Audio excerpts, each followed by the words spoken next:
इसमें ये बोलते हैं कि अगर आपका कोई फ्यूचर में इनकम होने वाली है जो कि सर्टेन नहीं है कि होगी या नहीं होगी, आप उसको काउंट मत कीजिए। आप उसको काउंट मत कीजिए। हो गई तो बहुत अच्छी बात है, नहीं हुई तो भी कोई दिक्कत नहीं, बट आप उसको काउंट मत कीजिए। लेकिन आपको लगता है कि कुछ नुकसान हो सकता है, कुछ नुकसान हो सकता है, तो उसको जरूर रिकॉर्ड कीजिए। आप उसको जरूर रिकॉर्ड कीजिए। इस कॉन्सेप्ट में यही बोला गया है। ठीक है, फ्यूचर के लिए आपको तैयार रहना है, पैसे बचाने हैं। पेरेंट्स यही बोलते हैं, थे हमारे टाइम के। आजकल के तो पेरेंट्स का नहीं मालूम। तो चलिए पढ़ते हैं क्या मतलब है। Conservatism state that the accountant should not anticipate any future income. Anticipate मतलब हो गया कंसिडर, कंसिडर नहीं करना कोई future income. However they should provide for all possible losses. लेकिन अगर कुछ पॉसिबल है कि कोई लॉस हो जाए, कोई लगता है कि लॉस होने वाला है पॉसिबल, तो उसको हमें रिकॉर्ड करके चलना है, उसको रिकॉर्ड करके चलना है। ठीक है, ठीक है सर। चलिए एग्जाम्पल में आप, जैसे आपने सेल किया, आपने सेल किया क्रेडिट के ऊपर। सामने वाली पार्टी ने बोला कि मैं आपको 2 महीने बाद पेमेंट करूंगा, 3 महीने बाद पेमेंट करूंगा। क्रेडिट पे सेल किया आपने, और आपको लगता है पास्ट एक्सपीरियंस के बेसिस पे कि जितना भी आप क्रेडिट सेल करते हो, जिसका पैसा बाद में आना होता है, उसमें से 2 से 3% जो लोग होते हैं वो पैसा नहीं देते हैं, वो पैसा नहीं देते हैं। तो 3% का आप लॉस बुक कर लीजिए उस पर। ये बोलता है प्रोविजन बना दीजिए कि पैसे नहीं आएंगे 3%। ठीक है, ठीक है सर। चलिए अगला कॉन्सेप्ट है कॉस्ट कॉन्सेप्ट। कौन सा कॉन्सेप्ट है? Cost concept. ये क्या बोलता है, पहले पढ़ के देखते हैं। By this concept the value of a asset is to be determined on the basis of historical cost, in other word acquisition cost. इस कॉन्सेप्ट का मतलब है जो भी हम एसेट खरीद रहे हैं, जिस प्राइस पे खरीद रहे हैं वही उसका कॉस्ट हो जाएगा। ये तो सर हमें पता ही है, वो तो हमें पता ही है। तो बस इसमें यही है कि कॉस्ट कॉन्सेप्ट क्या बोलता है कि जो भी हम एसेट परचेज करेंगे उसकी कॉस्ट क्या होगी, जितना हमने उसके लिए प्राइस पे किया है, प्राइस पे किया है। ठीक है, कोई डाउट नहीं सर। मैचिंग कॉन्सेप्ट, इसको थोड़ा ध्यान से समझिएगा, इतनी आसानी से समझ में नहीं आता, बट ट्राई करूंगा कि आ जाए एक बार में। नहीं आएगा कोई दिक्कत नहीं, दोबारा समझाऊंगा मैं। Matching concept, matching concept. All expenses matched with the revenue of that period should only be taken into consideration. पहले पढ़ लीजिए उसके बाद बताता हूँ। This concept is based on an accrual concept as is considered the occurrence of expenses and income and does not concentrate on actual inflow and outflow of cash. This lead to adjustment of certain item like prepaid outstanding expenses and accrued income. इसके लिए मैंने एक example भी दिया, example के through समझने में ज़्यादा आसानी रहेगी, है ना। हाँ सर, चलिए पहले क्वेश्चन को समझते हैं। मिस्टर पीके स्टार्टेड क्लोथ बिजनेस। मिस्टर पीके हैं, उन्होंने क्या स्टार्ट किया? कपड़े का बिजनेस स्टार्ट किया है। उन्होंने ही purchase 10,000 pieces garment at 100 rupees per piece.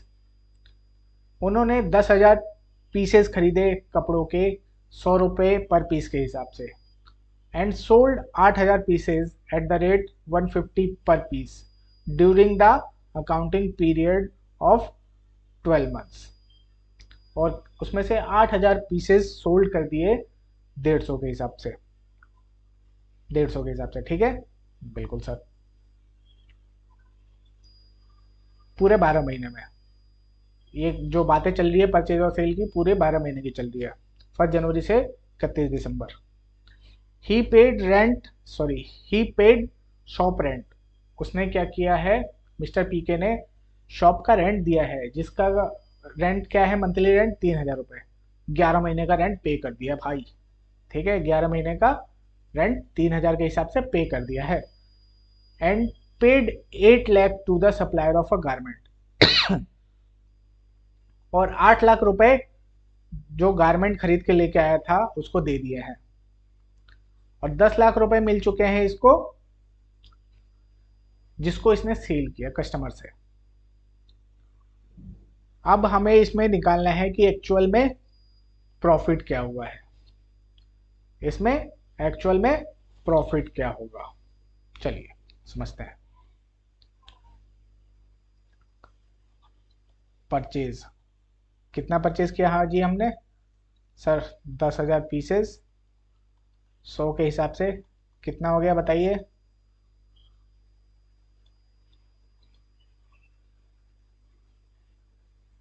कितना हो गया बताइए?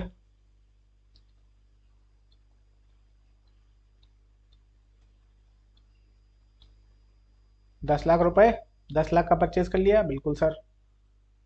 सेल कितना हो गया? 8,000 इंटू 150। कितना हो गया 8,000 इंटू 150? ये हो गया आपका 8,000 इंटू 150, 12 लाख रुपए। 12 लाख रुपए, ठीक है। ठीक है सर। और यूनिट कितनी बची हुई है? 2,000 रुपए। कितने का सामान बचा हुआ है हमारे पास? 2,000 इंटू 100 का भी सामान बचा हुआ है हमारे पास, तो इतना तो सेल होएगा ही होएगा। 100 रुपए पे तो हम सेल कर ही सकते हैं। ये क्या है हमारा? क्लोजिंग स्टॉक बचा हुआ है। इतना का सामान हमारा अभी भी बचा हुआ है, तो इतना का तो फायदा है ही अभी भी। अगर हम इसको भी अगर सेल करेंगे तो कम से कम 100 रुपए का तो बिकेगा ही। हाँ सर। तो ये कितना हो गया?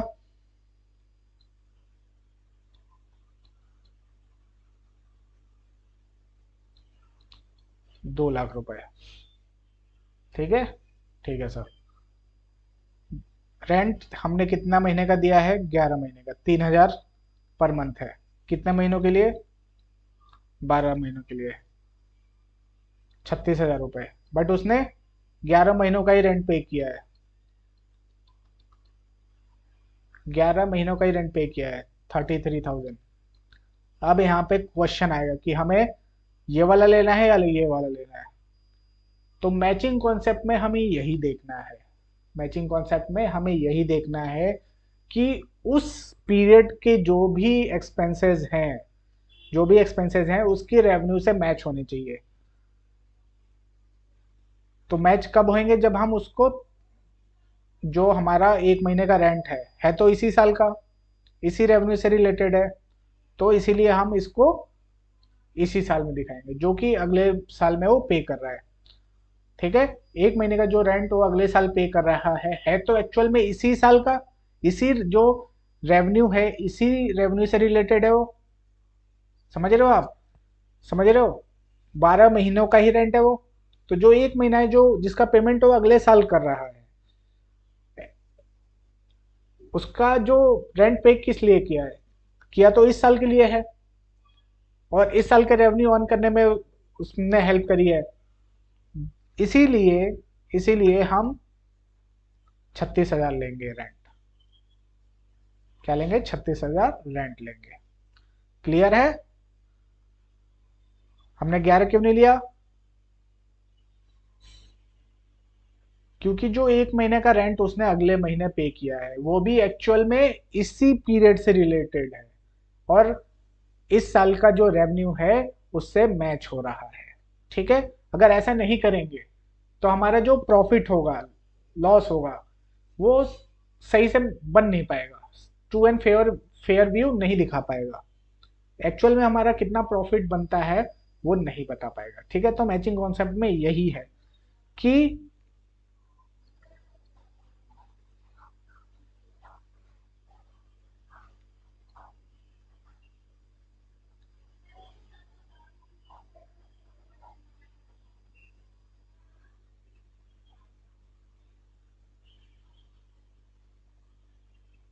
मैचिंग कॉन्सेप्ट में यही है कि जो पीरियड है उस पीरियड का जितना रेवेन्यू अर्न करने में इस साल में जितने भी एक्सपेंसेस हुए हैं चाहे उसकी पेमेंट बाद में क्यों ना हुई हो, उस पीरियड के बाद में क्यों ना हुई हो, या फिर उस पीरियड से पहले ही क्यों ना हो गई हो, हमें उससे मतलब नहीं है। हम एडजस्टमेंट इसी साल के लिए करेंगे, यही बोलता है हमारा मैचिंग कॉन्सेप्ट। अब पढ़ते हैं एक बार, अब कॉन्सेप्ट क्लियर होगा हमारा। Matching concept, all expenses matched with the revenue that period should only be taken into consideration। वो सारे एक्सपेंसेस उस पीरियड के जो कि रेवेन्यू अर्न करने में हेल्प कर रहे हैं उसको कंसिडर करना है, चाहे पे कभी भी हुए हो, हमें उससे मतलब नहीं है। This concept is based on a accrual concept as it consider on the occurrence of expenses. जब एक्सपेंस अकर हो रहा है हमें तब देखना है ना, और income, and does not concentrate on actual inflow or outflows of cash। Cash कब आ रहा है जा रहा है हमें उससे मतलब नहीं है, एक्सपेंस हो गया हमें उसको देखना है। ठीक है, ठीक है सर, चलिए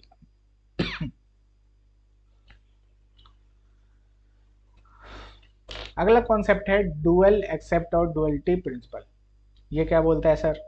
dual aspect concept, this concept is the core of double entry book keeping. सारा जो हमारा बुक है 11th-12th का वो इसी पे ही बेस्ड है। डबल एंट्री बुक कीपिंग, हमारी बुक का भी नाम यही है, double entry book keeping. Every transaction event has two aspect. कोई भी ट्रांजेक्शन आप देखेंगे, अभी सीखेंगे आगे, तो हम ये देखेंगे कि हर ट्रांजेक्शन के दो इम्पैक्ट है। एक एग्जाम्पल के लिए दे रखा है,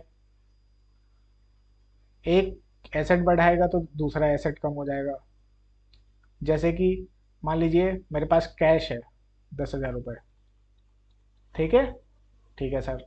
अब मैंने इस कैश से एक चेयर खरीद ली 5,000 की, तो 5,000 की नई चेयर आ गई और यहाँ पे कितना बच गया मेरे पास? यहाँ पे 5,000 बच गया। तो क्या इम्पैक्ट हुआ? कैश मेरा कम हो गया और नई चेयर आ गई। Clear sir. दूसरा, it increases and asset similarly increase liability. इसका क्या मतलब है? मैंने एक चेयर खरीद लिया लोन लेके, लोन पे मैंने एक चेयर खरीद लिया, तो एक तरफ 10,000 की चेयर है मान लीजिए और 10,000 का लोन है, लोन मुझे पे करना है और मेरे पास एक एसेट भी आ गई, चेयर। ठीक है, सर, एक तरफ एसेट बढ़ रही है, एक तरफ लेबिलिटी बढ़ रही है। उसी केस में आप आगे भी देख सकते हैं, एक एसेट डिक्रीज कर रहा है दूसरा बढ़ रहा है, एक एसेट डिक्रीज कर रहा है लेबिलिटी डिक्रीज कर रही है। तो इस टाइप के कॉम्बिनेशन हो सकते हैं आपके।